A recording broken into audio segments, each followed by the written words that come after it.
First up, though, let's talk more about this ongoing issue of gender debates and trans men and trans women. Particularly came up, of course, in the wake of the Lionesses and of these battles we've had over women facing being ousted from national teams even and county teams and others by trans men playing as women. But, of course, the real issue that's really going on is what is happening in those gender identity clinics where a lot of young boys and young girls are having their lives and their bodies irrevocably changed. Well, someone who's been campaigning on this is James Esses. He's a social commentator and founder of Thoughtful Therapist. Good morning to you, James. Morning, Julia. Thank you very much indeed for joining us. I wanted to talk to you about this issue because we focus quite a lot, and people like me, yes, absolutely exploiting the Lionesses' magnificent victory on Sunday to point out that suddenly all these politicians all suddenly found out what a woman was. These were women players. And a lot of us pointing out, well, actually, under the policies they endorse, you could quite happily have 11 men claiming, just simply saying, I'm a woman, claiming they're women, living as trans women, and being allowed to play on that team. Now, that makes a nonsense of women's sport. But this focus on women's sport that we've seen, it's an important issue. But there are far more serious issues regarding women's safety in single-sex places, but also the safety of children and their bodies. And that's where your chief concern has been, hasn't it? No, this is it. I mean, look, we live in terrifying times when we cannot even define the word woman, but this is seeping down to children. You know, I come across educational materials on a regular basis which suggest, for example, to young boys that if they like smelling flowers or they like the colour pink, that they might actually be trapped in the wrong body. So what we are selling to our children, including through our education system, is extremely dangerous. And yes, I and colleagues are concerned about the increasing medicalisation of these children. And that's the thing, isn't it?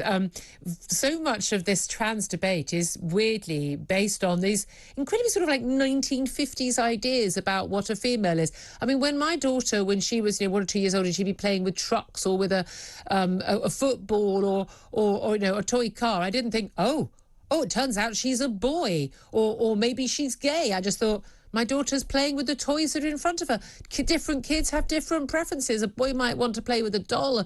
A girl might want to dress up as an astronaut. I mean, never occurred to me that there were issues over sexuality, let alone gender identity. But now these things are being encouraged, and we know we've got groups like Stonewall and Mermaids advising schools, advising nurseries, advising parents that you should be looking out for these signs and interpreting these signs as signs that your child is gender non-conformist and possibly a trans child. I'm no expert in this field. I don't think there's any such thing as a trans child, is there? No, there isn't. And I think this point is crucial. In order for anyone to transition in this country, medically or legally, they must be diagnosed with something called gender dysphoria. This is a mental health condition, and we should be treating it as any other mental health condition. I often use the comparison of anorexia. The treatment for anorexia is not to affirm somebody's thoughts that they are indeed obese and to offer them liposuction. And yet for gender dysphoria, when somebody says that there's a mismatch between their feelings and their body, we are offering them irreversible hormone medication and even irreversible surgery. Yeah, I mean, that's the thing. I've often thought this, that, we used to talk about this as a mental health condition. Now we're told to sort of affirm it as a reality. And as you say, with other mental health conditions, we should be sympathetic, we should be respectful, we should be helpful, but the idea that you should affirm that, yeah, absolutely, you are born into the wrong body, when I think most of us know in our heart of hearts, it's kind of a logical, biological impossibility for someone to be born into the wrong body. And that is in no way, I've been told, I'm denying the existence of trans people. That's not the case at all. It's just, you're born into your body is your body. It can't be the wrong body. And what you're saying is inherently sensible, logical, and ultimately the truth. But again, this is not what we're being told by the powers that be. And in schools, again, I've come across school materials for primary school students which say to them that when they were born, the doctor took a guess as whether they were a girl or a boy and might have made a mistake. I mean, what sort of question mark and doubt is this putting into a vulnerable, impressionable child's mind? It's no surprise in many ways, because we're often being told these days that we must celebrate being trans, that being trans is beautiful.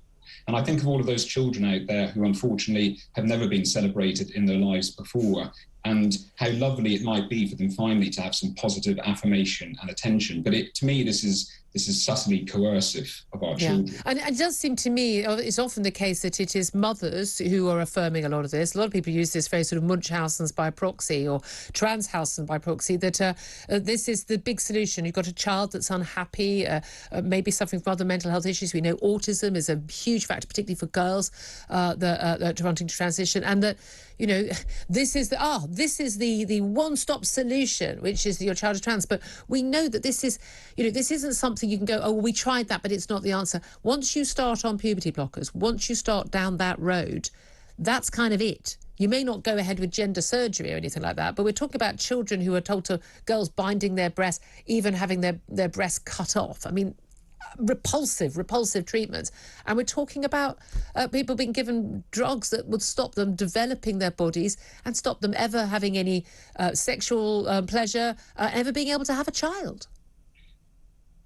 The research shows that the vast majority of children with gender dysphoria, if left well alone, will settle into their bodies. And yes, as you've alluded to, Julia, we're putting children down this slippery slope. The vast majority of children who start on puberty blockers will go on to take cross-sex hormones. They can be left infertile. It can have permanent health issues. Okay. In essence, we've robbed children of their childhood, because we all know that adolescence is a difficult time. Puberty is a difficult time. It's also a time to explore, to grow, to develop. And historically, children could do that in a safe environment, which they could then row back from and change their minds on. But we have robbed children of the opportunity to explore and grow without facing irreversible regret for the rest of their lives. James Esses, really appreciate you joining us, founder of Thoughtful Therapists. Thank you very much indeed.